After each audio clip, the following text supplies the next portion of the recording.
మనం టీవీలలో చూస్తున్నాం, ట్రంప్ ఆ ప్రెసిడెంట్ కాగానే అమెరికాలో ఉన్న భారతీయులందరినీ అక్రమ వలసదారులని కాళ్లకు బేడీలేసి తీసుకొచ్చి దేశంలో ప్రత్యేక విమానంలో దించిపోతున్నాడు. మరి అక్రమంగా ఉన్న ప్రభాకర్ రావును, శ్రవణ్ రావును ప్రభుత్వం మేము ఫిర్యాదు చేసిన వాళ్ళని ఎందుకు తెస్తలేరు? ఎందుకు మోడీ లేఖ రాస్తలేడు? ఎందుకు కేంద్ర హోంశాఖనే చేయాల్సింది పని? దానికి మంత్రిగా ఉన్నది బండి సంజయ్ గారే కదా. నేను సూటిగా అడుగుతున్న, ప్రభాకర్ రావును, శ్రవణ్ రావును ఎప్పటి లోపల విదేశాల నుంచి నువ్వు రప్పిస్తావు? బండి సంజయ్ 4 కోట్ల తెలంగాణ ప్రజలకు చెప్పు. వాళ్ళని తెచ్చిన 48 గంటల్లో ఇవాళ టీఆర్ఎస్ నాయకులను లోపల వేయకపోతే, బొక్కలు పెట్టకపోతే చూడని నేను అడుగుతున్నా.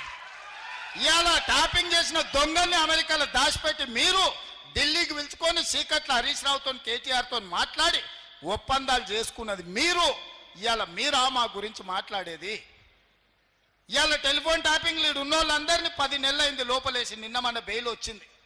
ప్రణీత్ రావుకు, రాధాకిషన్ రావుకు, ఇట్లా చాలా మందిని దొరికినట్టే చెంచల్గూడ జైర్లపల్లిలో వేస్తే 10 నెలల తర్వాత నిన్న మన బెయిల్ వచ్చింది.